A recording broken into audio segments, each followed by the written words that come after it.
Welcome to the Lead Well podcast, where I have fascinating conversations with insightful female leaders who are changing the world to discover what leading well means to them. In these real conversations, we'll discover what makes them thrive, discover their journey, the challenges they've faced, and most importantly, how they navigate this decade of disruption and transformation. In each compelling conversation, you'll receive raw and relatable advice, thought-provoking ideas, and explore how to effectively lead from the front. Well, welcome, and joining me on this episode today is Kimberley Pierce. She's the CEO of King's College Hospital London, Dubai.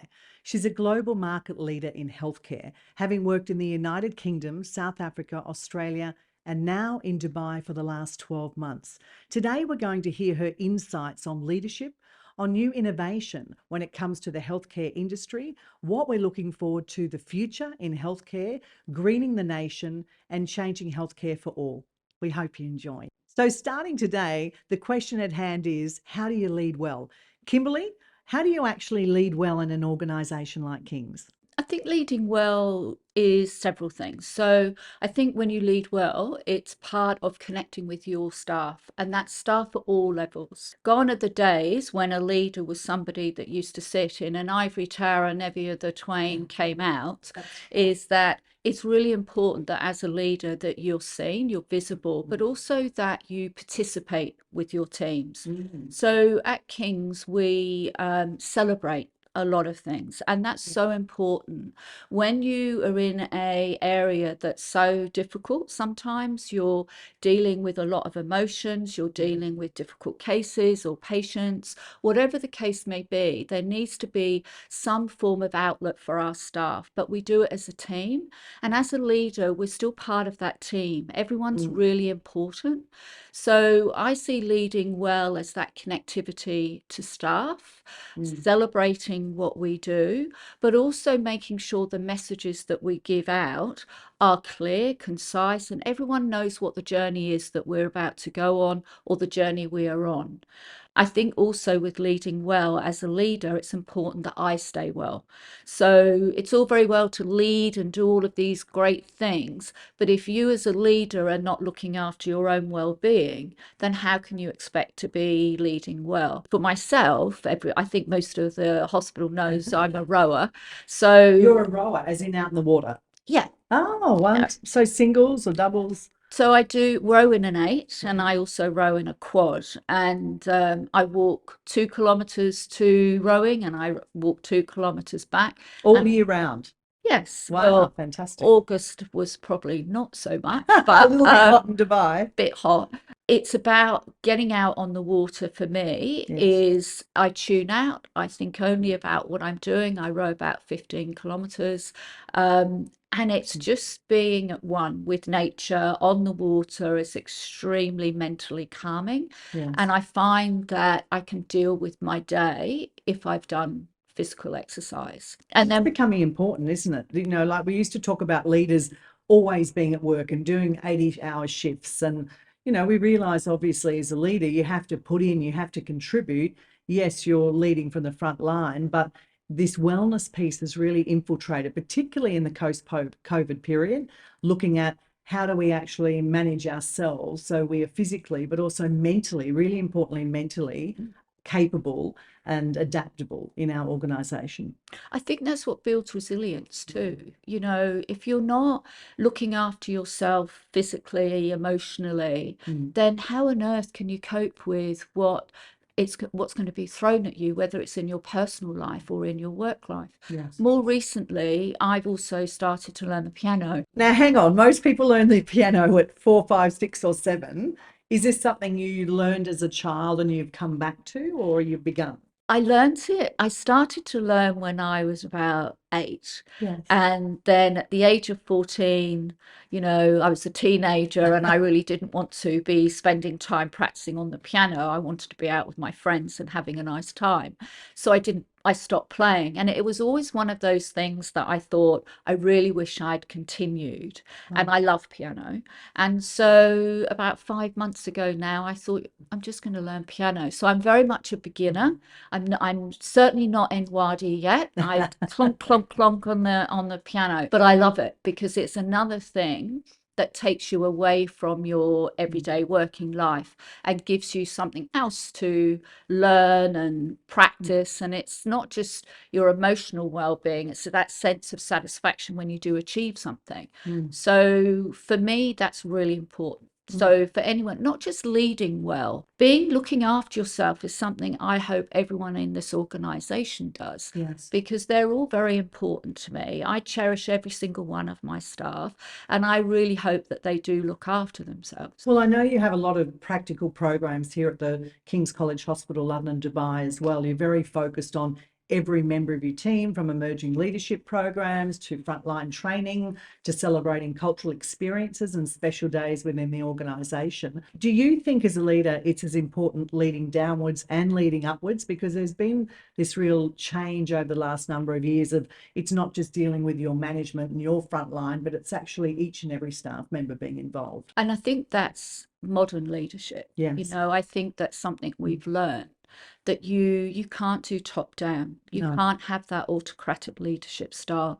It doesn't work. It never did work. I think now, though, we're recognizing that we can be far more effective as leaders if we include our staff all from a communication, but also listening to them, listening to their ideas and what they bring to the table, because we still can learn. It's not good to think that just because you're the boss, the leader, that you've lost your ability to learn something from someone else. It's just not true. And so we don't just have all those programs. We also do Pilates, we do well-being, we provide our staff with fruit baskets in the morning because we believe that it's important that they keep their energy levels up, but in a healthy way.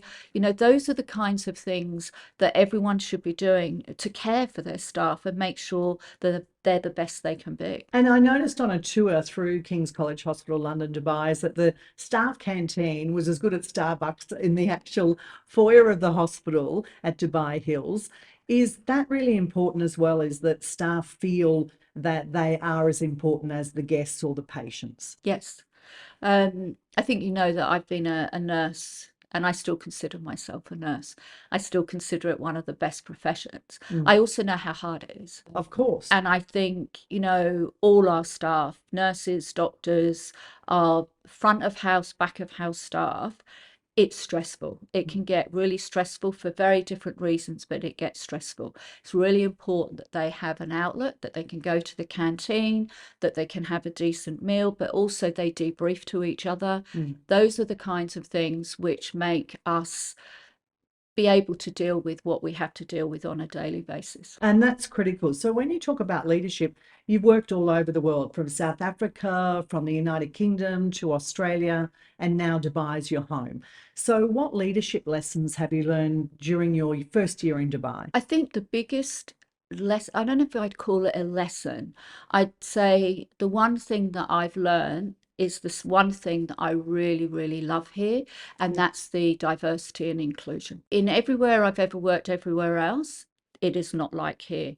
There is an absolute respect for everyone's culture. And everyone sees it as fun.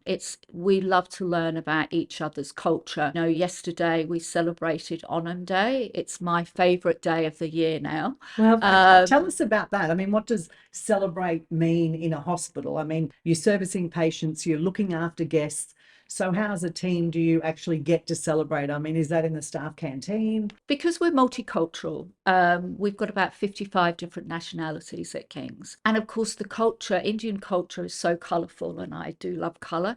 And so it was in the front foyer of the hospital. So not only did the staff all come and enjoy it, the patients could enjoy it, everyone enjoyed it. It's extremely colourful, extremely loud, and so much fun. And you get to be just you. You're not the boss. You're just part of everyone having a really lovely time and celebrating that culture. So, and one of the doctors suggested to me that actually we should have an international day to celebrate everyone, which I think is a really, really good idea. Not quite sure what the British national costume would be, but I might have to steal someone. Maybe a rowing on the Thames style outfit it could be. But what a great idea. And I mean, so many of the staff, and not just the Indian staff, But international staff came dressed Yeah. in their saris and their outfits. You had entertainment.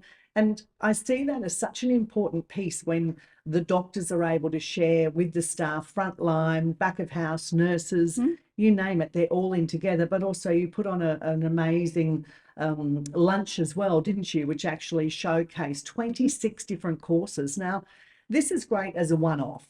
But it sounds to me like, as part of your ethos and your brand and your values, is that you very much focus this year throughout the entire year. Yeah, we do. Autumn is one of the biggest, there's no doubt. Christmas is another one, Yes. but we do other celebrations throughout.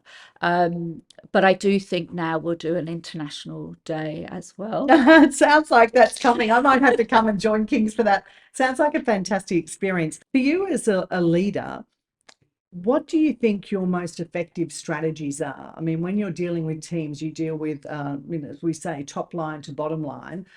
When you talk about your type of leadership style, you say it's not autocratic.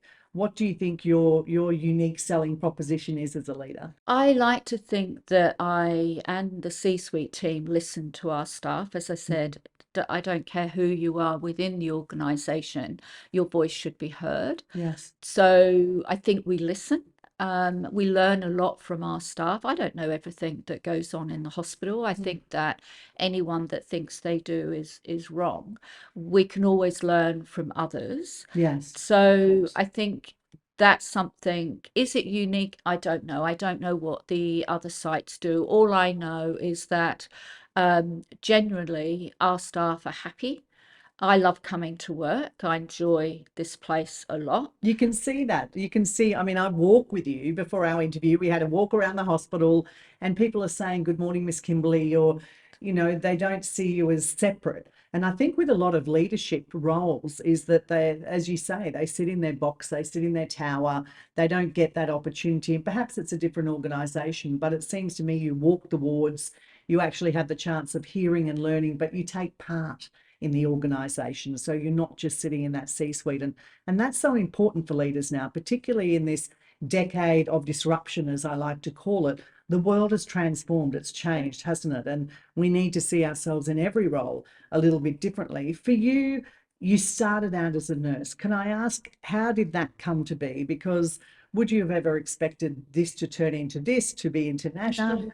And now one of, the healthcare global leaders as such. How did nursing take your fancy? I always wanted to be a nurse, and started nursing when I was 18, Wow. and I loved it. I absolutely loved looking after patients. I was a cardiac nurse, so my thing in the end was subspecialized. I did my postgraduate degree in cardiac nursing, and I taught cardiac at the universities as well. If someone had said to me when I was a clinical nurse consultant, "You're going to be a CEO of King's," I would never, ever have believed them in my wildest dreams, because I never thought I would leave bedside nursing because I loved it so much. What did you love? Is it the care factor? Is the fact that you change people's lives or you give them renewed life? I think it's a privilege to look after people when they're at their most vulnerable, Yes. and their families. Cardiac also, I liked the technical, theoretical side of it. I really enjoyed it. But for me, it was being a part of a person's most vulnerable part in their life. It's a situation where it's normally unexpected. Um, the family are in shock, and you get to be a part of that family's life and make a difference, for better or for worse. So if you're not good at what you do, the impact you have is a negative impact on that person. If you're the best you can do, then they will remember you. The patients tend to remember the nurses.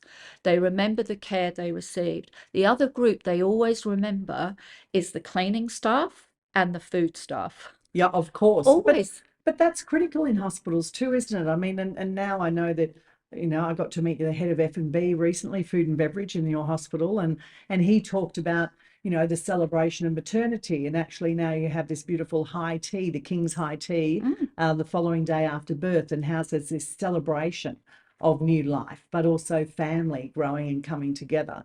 So you must get to see the best and worst of life, really, as a nurse. You do, but you get to be a part of it, and it's up to us if we're going to be a positive influence or not. And I Yes. think probably if you were to say what's the one thing you won't put up with, I Yes. don't. I actually won't tolerate poor nursing Mm. because of the impact it has on the patient and their Yes. family. We go home, they live with that, and that episode in their life becomes something they talk about for years to come because Of it's course. such a significant thing that's happened to them. So that's why nursing's so critical. Yeah, and I've noticed as well there are lots of international nurses in an area like Dubai. I mean, in a city like Dubai, 4 hours from 70% of the world, it seems that everyone comes from everywhere, 215 different nationalities in Dubai alone. So it is a melting pot, isn't it, of different styles of people. Has that been hard as a leader to train when people come from all parts of the world? You're bringing them together under one brand with one ethos. Has that been a challenge for you? We get the opportunity to teach them the King's way. So Yes. that's probably different. So really, it's harder for those people coming here, particularly if they've not come from the UK, Yes. because we follow the UK guidelines, NICE guidelines, and everything that's to do with the UK. That's why we're best of British. Yes. So for those people that are coming from outside of the UK, we have to educate them on what does being the best of British actually mean? Because it's a foreign thing for them. But they also bring something to the table, Doesn't something. everyone? This is it, That's isn't it? right. So they bring their culture to the table, they bring the way they've taught, which is some really great things that we learn from them. Yes. So it's a two-way thing.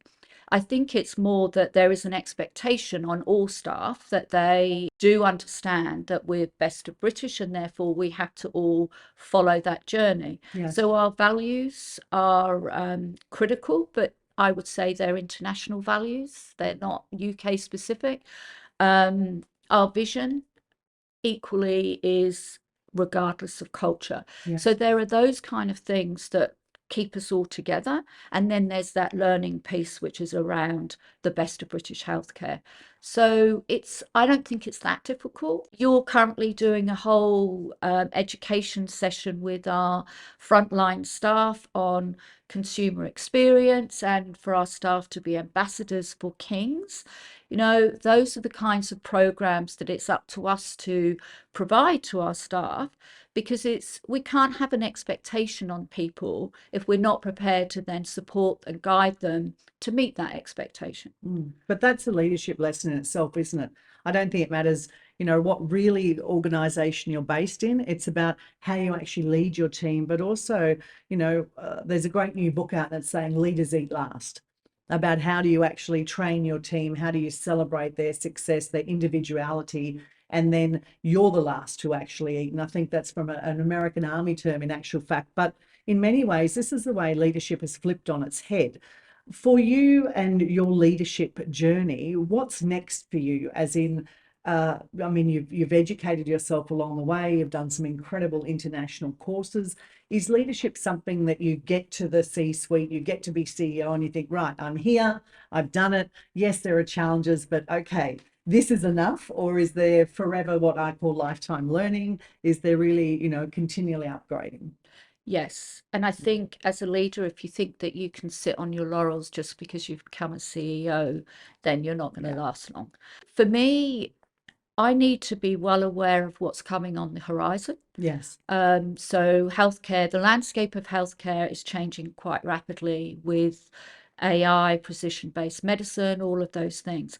I need to be up to date with all of that because if I'm not, the hospital will fall behind. And that's globally, not just in their city of No, it's Dubai. global. Yeah. That's 100%. And if we're to stay in the front, Yes. we're in the front now. If we're to stay there, we have to continually innovate and continually look at what new technologies that will better our patients. So not just new technologies, we need to have a focus on what that technology is actually going to give us. Because again, you could have lots of technology, but if it doesn't benefit clinical outcomes and our patients, then there's no point doing it. Yeah, I mean, just for the sake of saying, what about green technology? Because there's been a huge move particularly in recent years with climate change at a critical state. Dubai's been known as the celebratory city that keeps moving forward, but with that, it can be a city of consumption as well. So how is a hospital actually working towards, and King's particularly, changing the face of greening? So we have a whole Go Green committee. Only in the hospital. Yeah. Fantastic. And that on that committee, that's represented by medical staff, admin staff. It's led by Nina, one of our deputy chief nursing officers. She's doing a brilliant job, but they're a very committed group as well. So they've already, since they came together, they probably have at least 15 initiatives. Wow. COP28 is being held in Abu Dhabi. We're hoping to have a presence at that.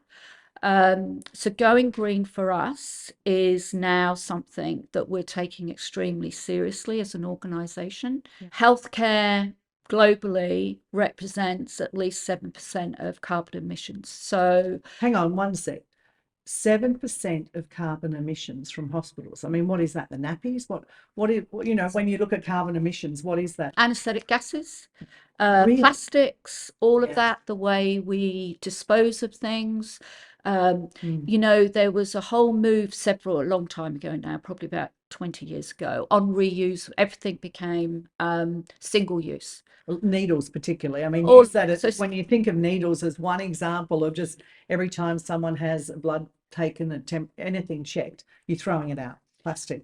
Needles do need to be single use. Yes, I understand that. But I mean, when you start looking at that at the capacity of a hospital, it's not so much a throwaway, but it's a throwaway society, isn't it? It's an industry sector. It is. So we've just joined the International Hospital Federation, and part of the IHF is the Geneva Sustainability. So they have there all these toolboxes specifically for healthcare to kind of adopt and implement within our hospital, and they will support you and guide you on how to do that.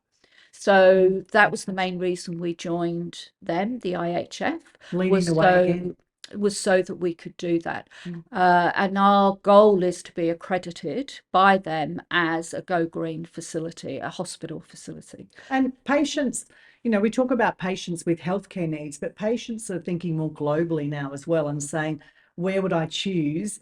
You know, what are their visions for the future? And if they're not aligned, patients are now making decisions around that. And I think whether it's organising a flight, whether it's taking a holiday, how we're managing our resources, our water, and then, as you say, hospitals aren't separate to that. It's all part of the change. So in finishing up today, not that, I mean, we could talk forever because it's so exciting. Who knew hospitals could be this exciting to talk about? But in actual fact, you are changing the face of people's lives day in and day out. If there was one thing you could do as a leader tomorrow, either in healthcare or generally, what would that be? I feel as if I'm about to say world peace. You don't get a sash at the end of the show. I don't. But I think the one thing, so I used to be involved in third world work as a nurse. I worked in a lot of third world countries. And I think still, regardless of even if you're in a first world country, there's still inequality in healthcare. And for me, that's still something that we should all be quite embarrassed about. How do we change it? I haven't got any magic answers, but I think if there's the one thing that I could do something about, it would to make that more equal and accessible for all people, because it should be a basic human right. Well, I feel that when we have our next catch up together, that you will have in the next 12 months undertaken something, particularly being in this part of the world where you're so close to Africa and particularly a big number of nations that are calling out for exactly what you're talking about today. And so I just have a feeling that in the next 12 months, we're going to see some new leadership opportunities there as well, and you driving change in this sector, because as you rightly say, healthcare is needed for all. Kimberley Pierce, thank you for so much for joining us today, and we look forward to following your leadership journey and to spending more time at King's. Thank you.